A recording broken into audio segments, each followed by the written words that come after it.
Hello, alright Dad, how you doing?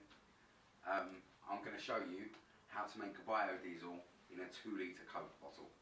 Alright, to do this you will need quite a few 2 litre Coke bottles, and you have to cut them into some sort of apparatus. Safety tips: obviously you want rubber gloves, long sleeves and eye protectors.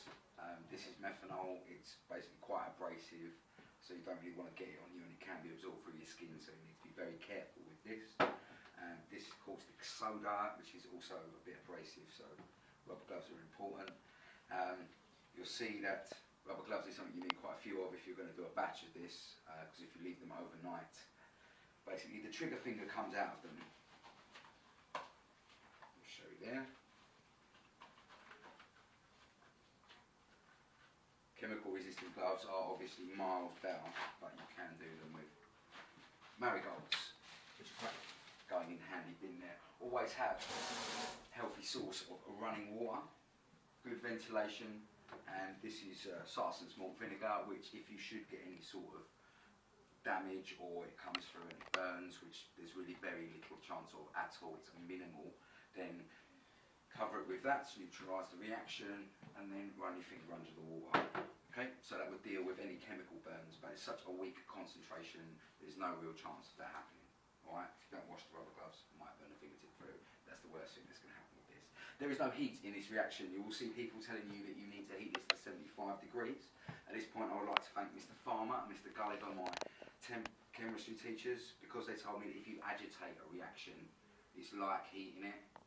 Alright, we're going to have some chemistry science words in a bit, but first of all what you need is a litre of waste vegetable oil. You can use a litre of sunflower oil, but this stuff is free and it's cheaper. I'm just going to put that there for a second. What you need to do is you need to filter it, and we'll do something that shows you how to build a filter out of these. Ideally you want to filter it for a t-shirt and then for a pair of old tights, but I'm not going to go through that now, I'm going to do this reaction.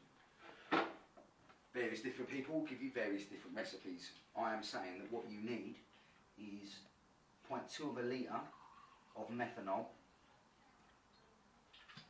with about 5.5 to 7 grams of caustic soda, NaOH, sodium hydroxide.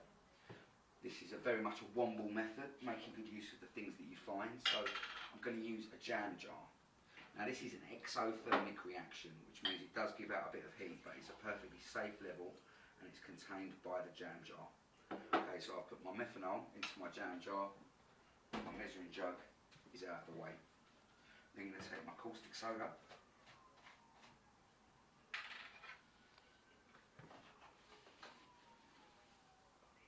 it's always best to have too much of this stuff rather than too little, because you can always wash too much out later, whereas if you put too little in, what you get happening is some sort of gelatinous mess like this. Okay, you've still got biodiesel there, but you've got a jelly, and all that's good for really is drying out and fertiliser. That happens if you've got too much, well, any water really in there at all, or too little methoxide mix. So my caustic soda is just in there. You always want to add the caustic soda to the methanol, snow on the water, as they say.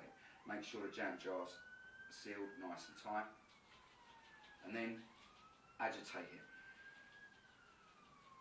so it mixes up. Now, as I said, it is an endothermic reaction, so when it does start to work you will get a bit of heat. Also, the gas that's produced is methoxide gas, so you want to open it well away from you, near the window, because it's ventilated, and not breathe any of that in at all. Not very healthy. So you need to keep shaking this, agitating the reaction.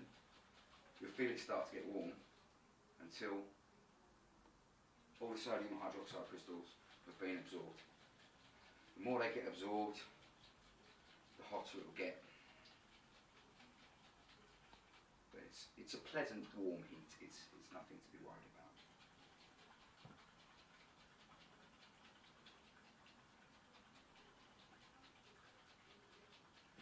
At this point I've realised that my funnels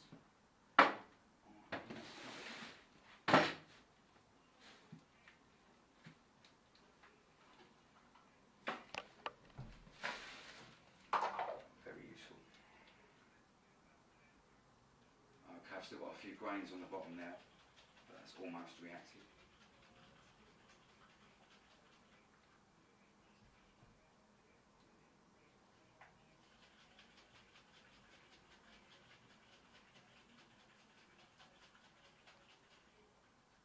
There will obviously come a point as well where the methanol can only absorb so much sodium hydroxide, it becomes saturated in effect. But as this is still producing heat, I know that the methanol is still taking up, and there's only a few grains left in the bottom here now. Okay.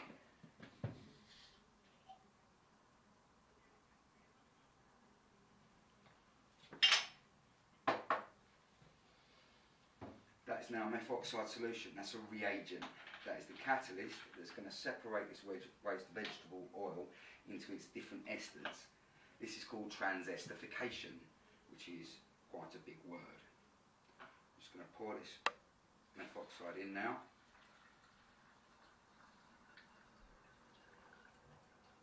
And you'll see that it sits on top of the waste vegetable oil.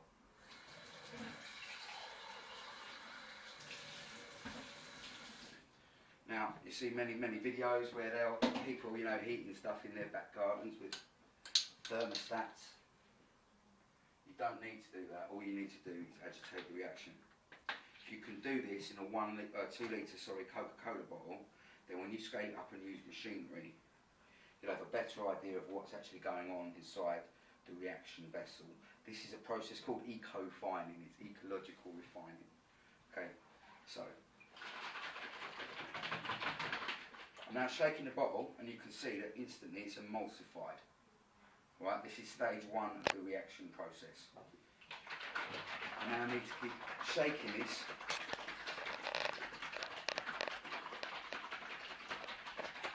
until it reacts completely.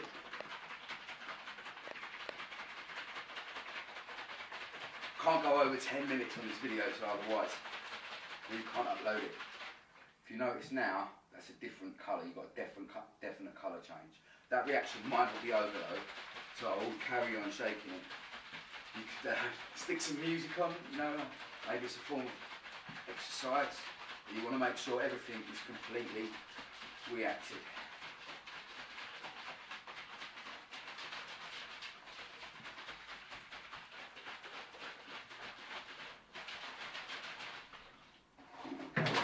Definite colour changes there.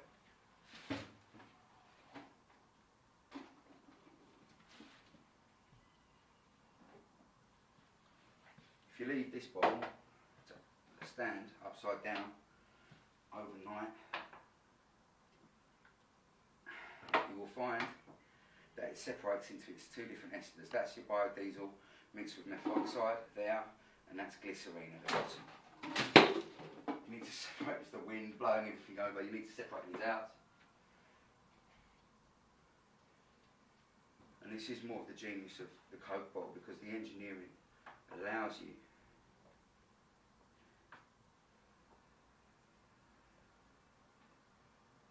to just squeeze out the glycerine like that, slide pressure. When you come to washing it in a minute, you're going to see the same thing. However, I'm just going to try and show you what you do next before I run out of time. There you go, you can see the line going down. I've got a vessel here to catch any excess biodiesel and glycerine. Oh, there you go, you're through to the biodiesel now. Okay.